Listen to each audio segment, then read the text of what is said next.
and welcome back to another new video. So today we are starting a new series on my YouTube channel, and it is all about the First Wizarding War. And there's so much information about this, so I thought it was best to do it in several videos, and there's still going to be longer videos than even my last series was. So we are starting today with just part one, and this is young Tom Riddle's life. So we're going to talk about and look at the build up to the Wizarding War. And so basically like the prelude. So it all starts with the birth of Lord Voldemort, and he is born on December 31st, 1926. And when I mentioned this in a TikTok, people kept commenting that of course he's a Capricorn, which I thought was really funny. And his dad is Tom Riddle Sr., and he was a wealthy Muggle aristocrat, and the family was actually unpopular in the village which they lived in. The locals didn't like them. They lived in the village of Little Hangleton, England. If that's not how you pronounce it, I'm sorry. And his mom was, and I don't know if her name is pronounced Merope or Merope. I think it's pronounced Merope, so that's what I'm going to go with. If that's wrong and it bothers you, I'm sorry.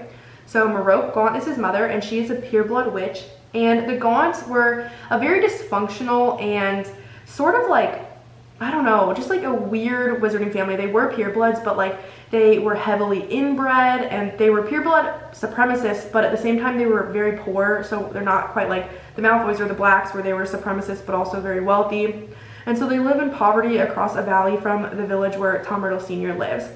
And so Merope put Tom, she took a liking to him, I guess, and so she put a love spell on him, she had him under a love potion, and they eloped while he was under the influence of that love potion.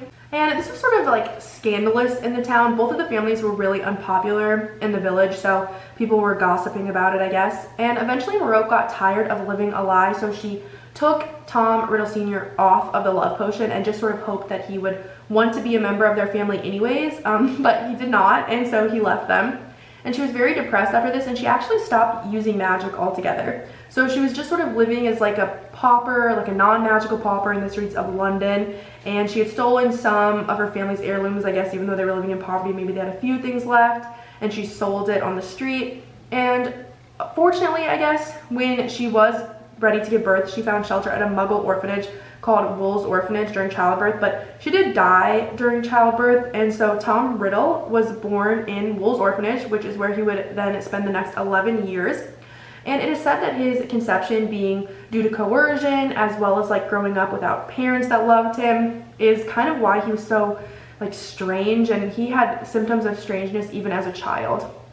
And during this time, the wizarding world, which Tom Riddle has no idea about, is going through a lot of different things. And it was actually developing a lot of anti-Muggle sentiments. And the most clear example of this is sometime before his birth, Gellert Grindelwald had led a magical supremacy movement in Europe. So not quite a pureblood supremacy movement, just magical people are better than non-magical people overall. And that was happening in Europe until his defeat in the 1940s. So this was happening all throughout his childhood. And in 1927, Newt Scamander publishes Fantastic Beasts and Where to Find Them, and reaches a celebrity status for his, helping in the defeat of Grindelwald, as well as several other dark wizards. And in the 1930s, magical historian Carcharus Knott anonymously publishes the Pureblood Directory, aka the Sacred 28, which I've made a video about. And many of the families in the Sacred 28, they begin to feel themselves to be superior to not just Muggles or Muggle-born people, but all wizards that weren't a member of their little club. And so you can kind of see how even before Tom Riddle comes onto the scene, I guess, before he even knew he was a wizard, there's already all this stuff happening beforehand where people are starting to think that being a wizard is better, and then if you're a pureblood wizard, that's even better. So Tom Riddle was not the inventor of this pureblood craze. In 1938, Professor Albus Dumbledore brings Tom Riddle to the wizarding world. So I've talked about it in a TikTok before, but the ministries keep track of when magic is being done underage, because every magical person is born with a sort of trace.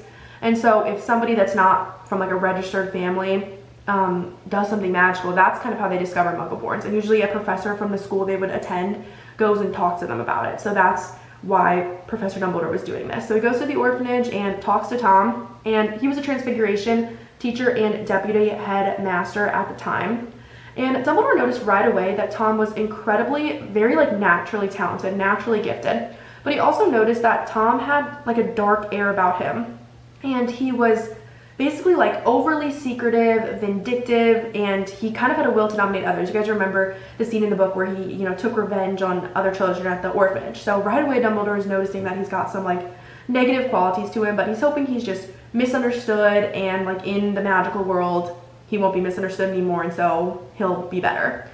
And so Tom begins attending Hogwarts this same year, 1938, and he is sorted into Slytherin, and he was an exceptional student right off the bat. And Dumbledore even said he was the most brilliant and gifted student ever to attend Hogwarts. So like he was really, really smart. So despite being in like an environment where everyone was like him, those negative qualities did not disappear. They actually just grew stronger. So that desire for power and social domination, it just grew stronger. And he kind of realized though that he has to hide that, like that it's not a normal thing, or that it's not something everyone would view as good. So he is really, really good at covering up these desires that he has, and puts on the role of like a perfect student very well. And so he uses his relative good looks and charm to sort of align himself with professors and his classmates, and they all kind of fall for it. He was really popular with students, with teachers. The only one who seemed to see through him at all was Dumbledore. And so he was very, very popular even by the end of his first year. And I mean, I don't know about you guys, but like first years seem kind of dorky usually. Even like Harry was like a dork. So he is really popular. The fact that he's like a first year and he's already like kind of the cool kid at school. And by the start of the second year, he was the leader of this little group of Slytherin boys. Evan Rosier, Nott, we don't know their name, and Avery, and like maybe two other kids. I'm not 100% sure. And it's possible that they all sort of thought likewise to him. Or it's not possible, it's very probable that they all were kind of like-minded to him, whether he fully divulged how he felt or not. Like either way, these were all kids that agreed with the rhetoric that being pureblood was like a good thing, or being magical was like a better thing. And all of the kids in this little group, aside from Tom himself, came from wealthy pureblood families. And the boys were involved in a number of nasty incidents at school. However, Tom Riddle was never once like indicated in any of these things. So either he stayed out of it, or he was just like really, really good at getting away with it. And he was just considered to be a top student, a model student. Potions Master Horace Slughorn really liked him, which we obviously realize he has like a lot of guilt about later on in his life. And at this time, so in his second year, Riddle gets really interested in knowing his magical ancestry. And he assumes that his father must have been a powerful wizard. Because, okay, so I don't quite understand this logic, because, I mean, I get that he's new to the wizarding world, but like, I'm sure someone would mention it if like wizards just like didn't die. But he seemed to have this belief, and I guess he was only 12 and he was obviously like mentally ill or whatever. But he seemed to have this belief that if you were like a powerful witch or wizard, then you couldn't die. So I guess he like maybe knew he was a half-blood or something, but he assumed that his dad must have been the wizard, or a wizard, because like since his mom died during childbirth, she must be like a weak witch or not a witch at all, or I'm not even 100% sure what he thought. And he was secretly terrified of death, and I guess he thought if he was a powerful enough magical person, a powerful enough wizard, he would somehow be able to avoid it, which obviously doesn't end up happening. And so, however, though, he could not find any evidence of any Riddles having like any magical blood. And so he's forced to accept the fact that his father was a muggle, and that even his mom, who was a witch, still ended up dying. Yeah, so he basically has to accept that even magical people like his mom can die horrible deaths or die at all. And this like really like pissed him off. Like he hated that his dad was a muggle, and so he of course took his father's name because like he hated that he was a muggle. And so in his second year, Tom Marvolo Riddle, obviously we know, becomes like I am Lord Voldemort by mixing the letters around. And to his friends, this little group he has, he already starts going by this name Lord Voldemort, which is so embarrassing. Like imagine like a 12-year-old being like, call me Lord Voldemort, like, but I guess he was just so commanding to this little group that they went with it. And that is where I'm gonna end it off for today. And so come back in a couple of days to see part 2, where we'll be talking about, you know, when he becomes the heir of Slytherin and like his time opening the Chamber of Secrets and stuff like that. Okay, so until next time, bye y'all.